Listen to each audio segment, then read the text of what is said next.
Bonjour et bienvenue dans notre espace de rencontre et de transformation. Vous sentez-vous parfois seul dans votre cheminement spirituel? Comme si vous essayiez de suivre Jésus, mais que sa voix semble lointaine, son exemple trop élevé. Avez-vous déjà eu l'impression d'être un orphelin spirituel, luttant avec vos propres forces, aspirant à une aide, une présence, une puissance qui semble vous manquer? Si c'est le cas, ce message est la réponse à votre prière. Car avant de partir, Jésus a fait une promesse extraordinaire, celle de ne jamais nous laisser seuls. Aujourd'hui, je vous présente le Saint-Esprit de Dieu. Avant de rencontrer cette personne divine, je vous invite à faire partie de notre communauté. Si vous cherchez un lieu où la présence de Dieu est recherchée avec ferveur, rejoignez notre famille de guerriers de la prière en vous abonnant à cette chaîne. Ensemble, nous nous soutenons dans cette marche guidée par l'Esprit. Et si vous sentez que ce message peut être une source de réconfort pour une âme qui se sent seule, accomplissez cet acte missionnaire simple, laissez un j'aime. Votre geste peut aider cette vidéo à atteindre quelqu'un qui a désespérément besoin de savoir qu'une aide divine et personnelle est disponible pour lui. Maintenant, pour commencer à accueillir cette présence, je vous invite à écrire cette prière simple dans les commentaires. Saint-Esprit, sois mon guide. Que ce soit le désir de notre cœur. Et restez avec moi jusqu'à la fin de cette méditation, car je partagerai une clé pratique pour apprendre à entendre plus clairement la voix douce et légère du Saint-Esprit dans votre vie. Pour comprendre qui est le Saint-Esprit, nous devons nous transporter au moment le plus triste de l'histoire des disciples. Imaginez la scène. Jésus vient de passer 3 ans et demi avec eux. Il a été leur maître, leur ami, leur protecteur. Et maintenant, il leur annonce qu'il va partir. Leur monde s'effondre. Ils sont remplis de peur, de confusion et d'un profond sentiment d'abandon. Ils sont comme des enfants qui ont toujours vécu sous la protection aimante de leur père et qui apprennent soudain qu'il doit partir pour un très long voyage. Comment vont-ils s'en sortir seuls? Qui les guidera? Qui les protégera? C'est le sentiment d'être un orphelin. C'est dans ce contexte de tristesse que Jésus prononce l'une des promesses les plus réconfortantes de toute la Bible. Dans l'évangile de Jean, chapitre 14, il leur dit « Et moi, je prierai le Père, et il vous donnera un autre consolateur, afin qu'il demeure éternellement avec vous. » Arrêtons-nous sur ces mots. Un autre consolateur. Le mot grec est paraklétos. Cela ne signifie pas seulement quelqu'un qui console, qui sèche les larmes. Un paraclet est un avocat, un aide, un conseiller, quelqu'un qui est appelé à nos côtés pour nous défendre, nous soutenir et nous guider. Jésus leur dit « Je suis votre paraclet maintenant, mais je vais vous en envoyer un autre, qui sera exactement comme moi. » Et cette nouvelle présence a un avantage immense. Jésus dit qu'il demeurera éternellement avec vous. La présence de Jésus sur terre était limitée par son corps physique. Il ne pouvait être qu'à un seul endroit à la fois. Mais le Saint-Esprit, lui, peut être avec chaque croyant, partout dans le monde, en même temps, tout le temps. Jésus dit même, « Il est avantageux pour vous que je m'en aille, car si je ne m'en vais pas, le Consolateur ne viendra pas vers vous. » C'était difficile à comprendre pour les disciples, mais Jésus leur promettait une relation encore plus intime et plus constante avec Dieu. Il est crucial de comprendre que le Saint-Esprit n'est pas une force impersonnelle, une sorte d'énergie cosmique ou d'influence mystique. Le Saint-Esprit est une personne. C'est la 3e personne de la divinité. Jésus parle de lui en utilisant le pronom « il ». La Bible nous dit qu'il enseigne, qu'il guide, qu'il console, qu'il intercède. Et elle nous dit aussi qu'on peut l'attrister. On ne peut pas attrister une force. On ne peut attrister qu'une personne qui nous aime. Imaginez un grand réalisateur de cinéma. Le Père est le producteur, celui qui a la vision d'ensemble du film. Jésus est l'acteur principal, celui qui est venu sur scène pour jouer le rôle central et décisif de l'histoire. Et le Saint-Esprit, c'est le réalisateur qui est maintenant sur le plateau, avec nous, les autres acteurs. Il nous murmure nos répliques. Il nous guide dans nos mouvements. Il s'assure que chaque scène est jouée en accord avec la vision du grand producteur et l'exemple de l'acteur principal. Nous ne sommes pas seuls sur la scène de la vie. Le divin réalisateur est avec nous, nous guidant à chaque instant. La première œuvre de ce réalisateur divin dans notre vie n'est pas de nous donner du pouvoir ou des dons spectaculaires. Sa toute première œuvre est beaucoup plus intime, beaucoup plus fondamentale. C'est un travail de conviction, une conversation qu'il veut avoir avec notre cœur et qui est le point de départ de toute vie spirituelle véritable.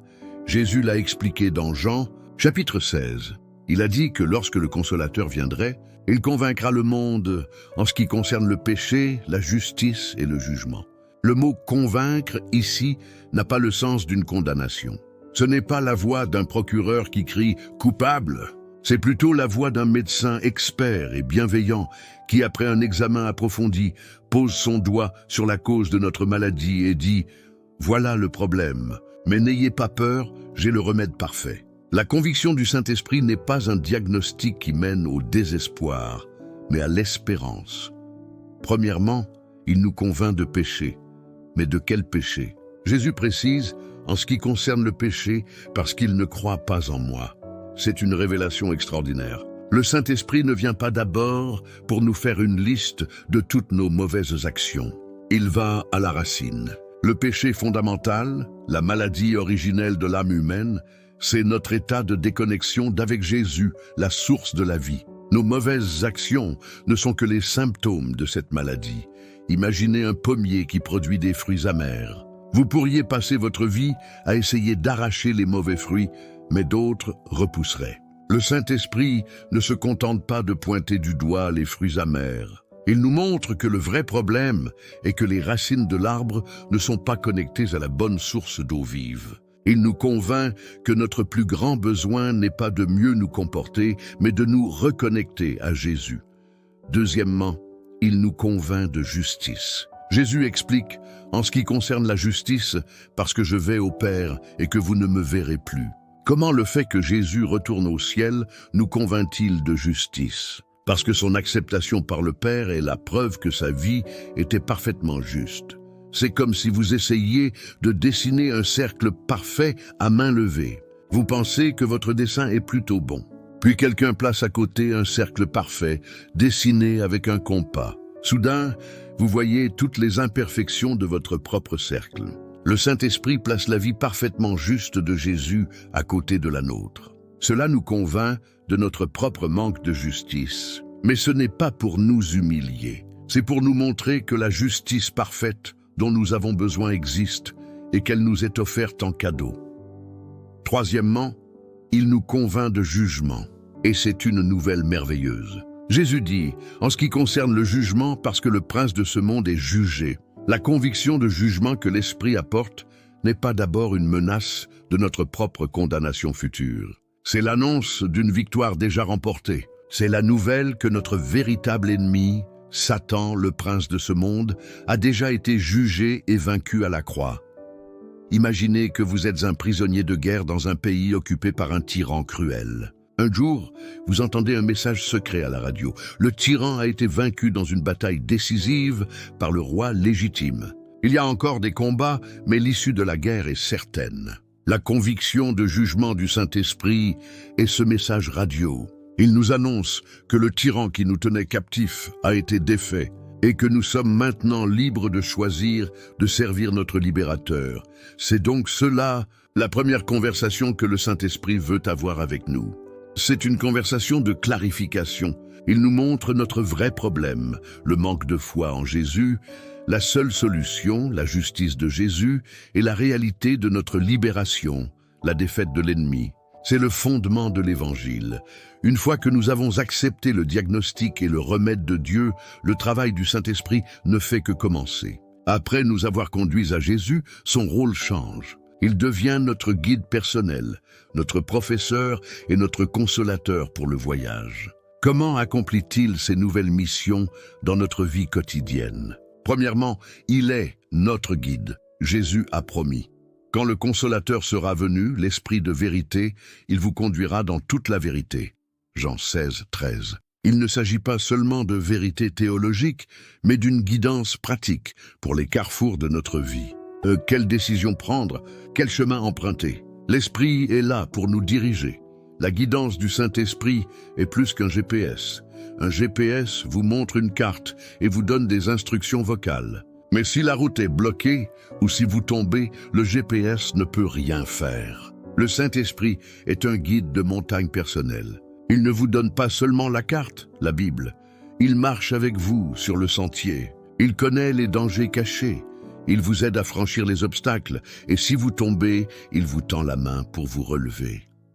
Deuxièmement, il est notre professeur. Jésus a dit, « Le Consolateur, l'Esprit Saint, vous enseignera toutes choses et vous rappellera tout ce que je vous ai dit. » Jean 14, 26. C'est le rôle d'enseignant du Saint-Esprit. Combien de fois avons-nous lu un passage de la Bible sans le comprendre, pour ensuite, un jour, le relire et être illuminé comme par un éclair? C'est l'œuvre du divin professeur qui ouvre notre intelligence au trésor de la parole. Son enseignement n'est pas une conférence ennuyeuse. C'est un tutorat personnel. Imaginez un maître artisan qui enseigne à son apprenti. Il ne lui donne pas seulement un manuel. Il s'assoit à côté de lui, guide ses mains, corrige ses erreurs avec patience et lui transmet non seulement la technique, mais l'amour du métier. Le Saint-Esprit est ce maître qui s'assoit à nos côtés lorsque nous ouvrons la Bible, nous enseignant à devenir des artisans de la vie spirituelle. Et il nous rappelle les paroles de Jésus. C'est l'une de ses œuvres les plus précieuses. Au moment d'une tentation, d'une peur soudaine ou d'une décision cruciale, c'est lui qui fait remonter à la surface de notre mémoire la promesse ou le commandement parfait pour cette situation. Il est le souffleur divin qui nous murmure la bonne réplique au bon moment. Troisièmement, il est notre consolateur. C'est le sens premier de son nom, Paraclet. Mais sa consolation n'est pas passive. Ce n'est pas une simple tape sur l'épaule. C'est une consolation qui fortifie. Imaginez un enfant qui se réveille en pleine nuit, terrifié par un cauchemar. Sa mère vient, elle ne lui dit pas seulement « ce n'est rien, rendors-toi ». Elle allume une petite lumière, la vérité. Elle s'assoit sur le bord du lit, la présence. Elle le prend dans ses bras, le réconfort. Et elle reste avec lui jusqu'à ce que sa peur se dissipe et que la paix revienne. Le Saint-Esprit est cette mère pour notre âme. Il allume la lumière de la promesse de Dieu. Il nous assure de sa présence. Et il nous serre dans ses bras jusqu'à ce que notre cœur soit apaisé. Il est le guide qui nous montre le chemin, le professeur qui nous explique la carte et le consolateur qui nous tient la main pendant le voyage. Il est la présence constante de Jésus à nos côtés, mais l'œuvre la plus profonde et la plus mystérieuse du Saint-Esprit n'est pas seulement ce qu'il fait pour nous, mais ce qu'il fait en nous. Il ne se contente pas de nous accompagner sur le chemin, il nous transforme pendant que nous marchons. Mais l'œuvre la plus profonde et la plus mystérieuse du Saint-Esprit n'est pas seulement ce qu'il fait pour nous, mais ce qu'il fait en nous.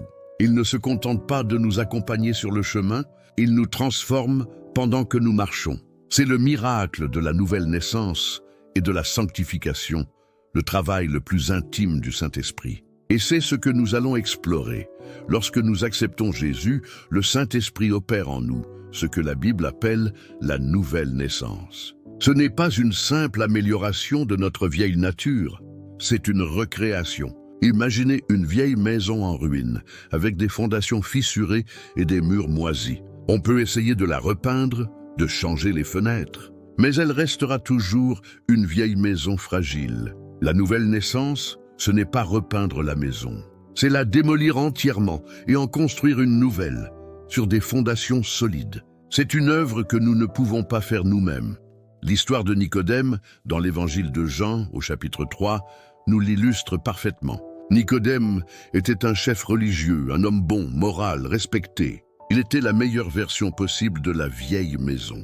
Mais il sentait qu'il lui manquait quelque chose. Il est donc venu voir Jésus de nuit, et Jésus va droit au but. Il lui dit une parole qui bouleverse toute sa compréhension.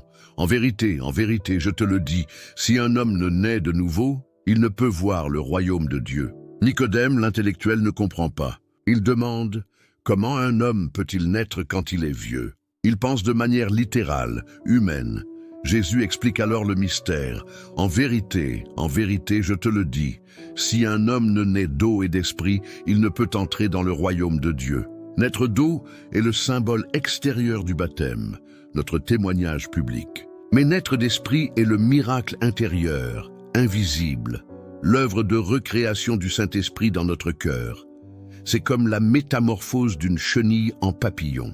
Une chenille ne devient pas un papillon en faisant des efforts, en essayant de se coller des ailes. Elle doit entrer dans un cocon et subir une transformation radicale, une recréation complète de son être. C'est le Saint-Esprit qui est notre cocon spirituel. Il nous prend, nous, la chenille terrestre, et nous transforme de l'intérieur pour nous donner des ailes célestes. Cette nouvelle naissance est le point de départ. C'est la construction de la nouvelle maison. Mais ce n'est pas la fin. Une fois que la maison est construite, il faut l'habiter, la meubler, la rendre belle. C'est le travail de toute une vie, que la Bible appelle la sanctification. La sanctification est le processus par lequel le Saint-Esprit, qui vit maintenant en nous, nous transforme jour après jour pour que notre caractère ressemble de plus en plus au caractère de Jésus. Ce n'est pas notre travail, c'est le sien. Le résultat de ce travail est ce que l'apôtre Paul appelle le fruit de l'esprit dans sa lettre aux Galates. L'amour, la joie, la paix, la patience, la bonté, la bénignité, la fidélité, la douceur, la tempérance. Notez bien, c'est un fruit, pas une œuvre. On ne fabrique pas un fruit, il pousse. Imaginez un grand sculpteur qui travaille sur un bloc de marbre brut. Le sculpteur, c'est le Saint-Esprit. Le bloc de marbre, c'est nous. Le sculpteur a une vision claire de la statue qu'il veut créer, l'image de Christ. Chaque jour, avec son ciseau, il enlève un morceau de marbre inutile, un trait de notre égoïsme, un éclat de notre orgueil, une aspérité de notre colère. Ce processus de ciselage est parfois douloureux. Les épreuves, les difficultés, sont souvent les outils que le divin sculpteur utilise pour nous façonner. Mais chaque coup de ciseau, même s'il fait mal, a pour but de révéler la beauté de la statue qui est cachée en nous. La conversation la plus profonde que Jésus a avec nous est donc celle que le Saint-Esprit mène à l'intérieur de notre âme. C'est une conversation de transformation où il nous façonne pour faire de nous des chefs-d'œuvre de sa grâce. Mais ce travail de transformation n'est pas sans résistance. En nous, il y a une guerre. L'apôtre Paul, dans sa lettre aux Galates, décrit cette bataille intérieure avec une clarté saisissante. Il dit « Car la chair a des désirs contraires à ceux de l'esprit, et l'esprit en a de contraires à ceux de la chair. Ils sont opposés entre eux, afin que vous ne fassiez point ce que vous voudriez. La chair, ce n'est pas notre corps. C'est notre vieille nature, nos penchants égoïstes hérités de la chute, notre tendance naturelle à l'orgueil, à la convoitise, à la colère. Imaginez que cette chair est comme un courant puissant dans une rivière, qui nous entraîne naturellement vers une cascade de destruction. Beaucoup de chrétiens, après avoir accepté Jésus, essaient de remonter ce courant par leur propre force. Ils serrent les dents, ils nagent de toute leur force contre leurs mauvaises habitudes. Mais le courant est trop fort. Ils s'épuisent, ils échouent, et ils finissent par se décourager en pensant qu'ils ne sont pas de bons chrétiens. Ils essaient de gagner une bataille spirituelle avec des armes humaines, mais Paul nous donne le secret de la victoire. Il ne dit pas « nagez plus fort ». Il dit « marchez selon l'esprit et vous n'accomplirez pas les désirs de la chair ». Le Saint-Esprit est comme un bateau à moteur puissant. Le secret de la victoire n'est pas de nager contre le courant, mais de monter dans le bateau et de laisser le moteur de l'esprit nous faire remonter le fleuve. Marcher selon l'esprit.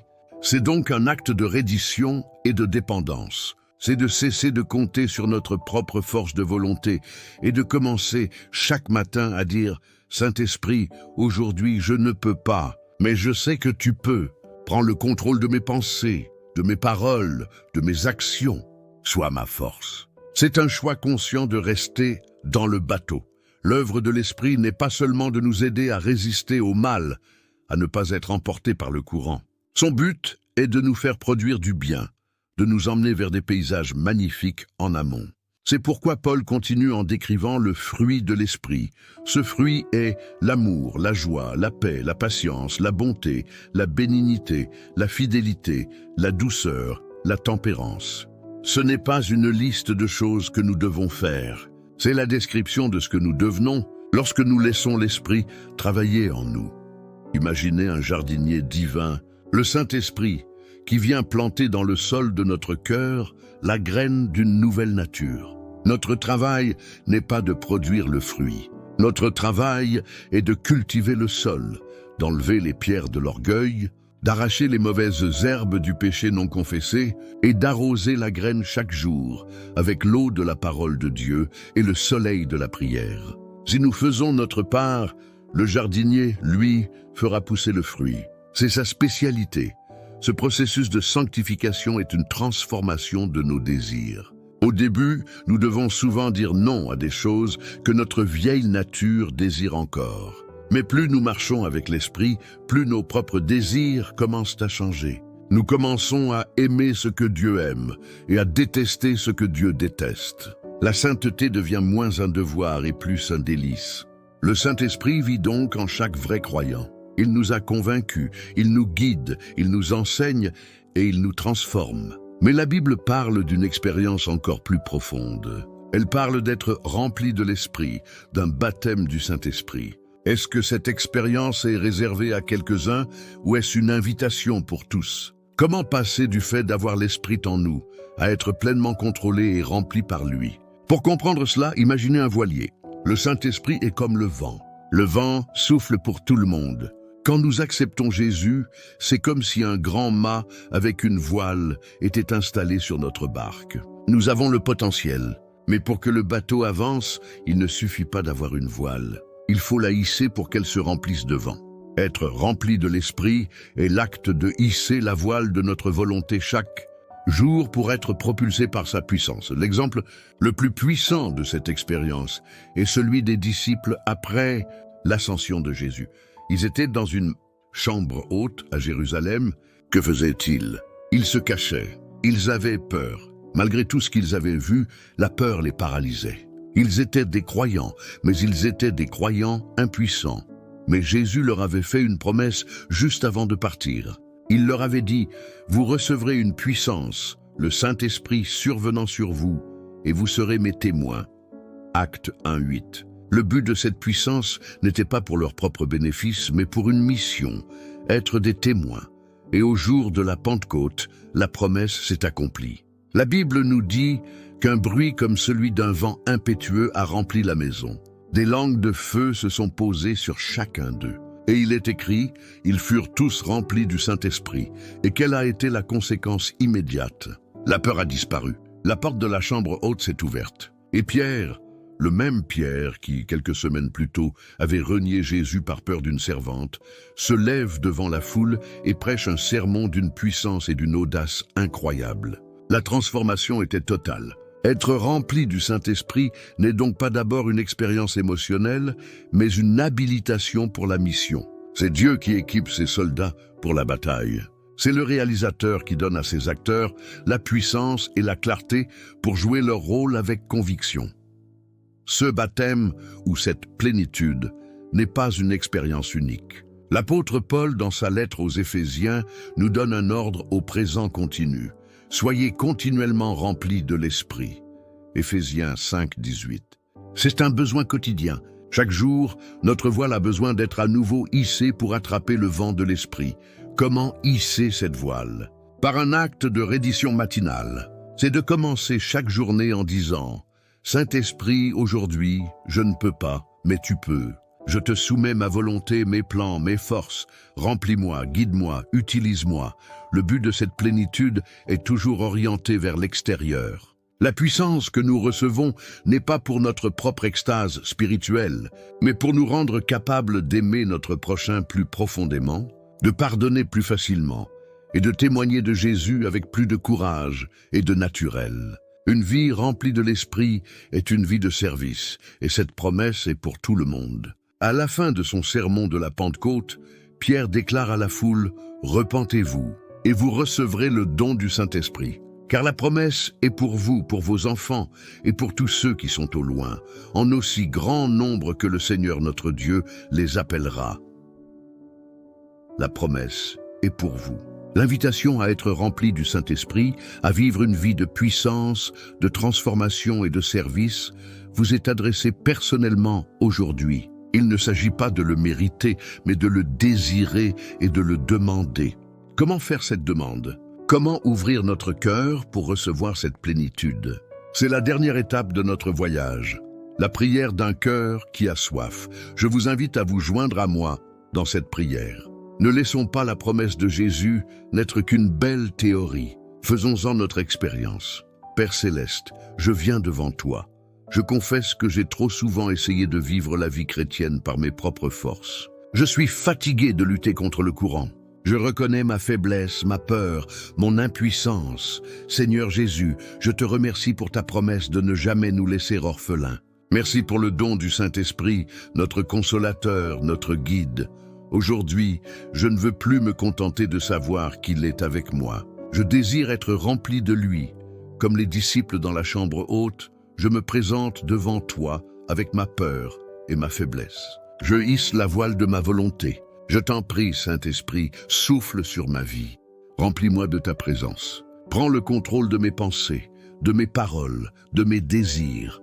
Je ne demande pas cette plénitude pour ma propre gloire, mais pour que ton fruit puisse grandir en moi. Remplis-moi d'amour, de joie, de paix, et donne-moi l'audace et la puissance d'être un témoin fidèle de Jésus-Christ, non par mes propres mots, mais par ta force qui agit en moi. Je me rends à toi, remplis-moi maintenant. Amen. Cette prière, faite avec un cœur sincère, est toujours entendue. La plénitude de l'esprit n'est pas une émotion, c'est une réalité de foi. Au début, je vous ai promis une clé pratique pour apprendre à entendre plus clairement la voix douce et légère du Saint-Esprit. Voici cette clé. C'est une discipline simple que j'appelle l'écoute du cœur. Étape 1, le silence. Chaque jour, trouvez 3 à 5 minutes de silence complet. Pas de musique, pas de téléphone. Asseyez-vous simplement et respirez. C'est l'acte de baisser le volume du bruit du monde pour créer un espace où le murmure peut être entendu. Étape 2. La question. Dans ce silence, au lieu de parler, posez une question simple et ouverte au Saint-Esprit. Par exemple, « Saint-Esprit, que veux-tu me montrer aujourd'hui ?» Ou « Y a-t-il quelque chose dans mon cœur qui t'attriste ?» Étape 3. La confiance. Restez en silence 1 ou 2 minutes de plus et faites confiance à la première pensée douce, à la première impression, au premier verset qui vous vient à l'esprit. Ne l'analysez pas trop. Accueillez-le simplement. Si cette pensée est en harmonie avec la Bible et qu'elle mène à l'amour et à la paix, vous pouvez avoir confiance que c'est le début d'une conversation. Cette pratique simple, si elle est faite régulièrement, entraînera vos oreilles spirituelles à devenir de plus en plus sensibles à la direction douce et constante du Saint-Esprit dans votre vie. Notre présentation du Saint-Esprit touche à sa fin. Si ce message a éveillé en vous une soif pour une relation plus profonde avec lui, je vous invite une dernière fois à rejoindre notre communauté. Abonnez-vous pour faire partie de notre famille de guerriers de la prière, où nous cherchons ensemble à marcher selon l'Esprit chaque jour. N'oubliez pas votre j'aime missionnaire. Votre geste peut aider cette vidéo à atteindre quelqu'un qui se sent seul et impuissant dans sa foi, et qui a besoin de rencontrer son divin consolateur. Et si vous connaissez une personne qui lutte, qui se sent spirituellement sèche ou découragée, partagez cette vidéo avec elle. Ce pourrait être l'invitation dont elle a besoin pour être remplie d'une force nouvelle. Aujourd'hui, nous avons appris à connaître la personne du Saint-Esprit, celui qui nous guide et nous transforme de l'intérieur. Mais à quoi ressemble concrètement une vie vécue sous sa direction? Quel est le portrait d'un homme ou d'une femme qui, malgré les injustices et les épreuves, réussit à glorifier Dieu en toutes choses? Si vous voulez voir un exemple vivant du succès selon l'Esprit, je vous invite à nous rejoindre pour notre prochaine méditation sur le secret du succès, en explorant la vie de Joseph. D'ici là, n'attristez pas le Saint-Esprit. Soyez remplis de sa présence.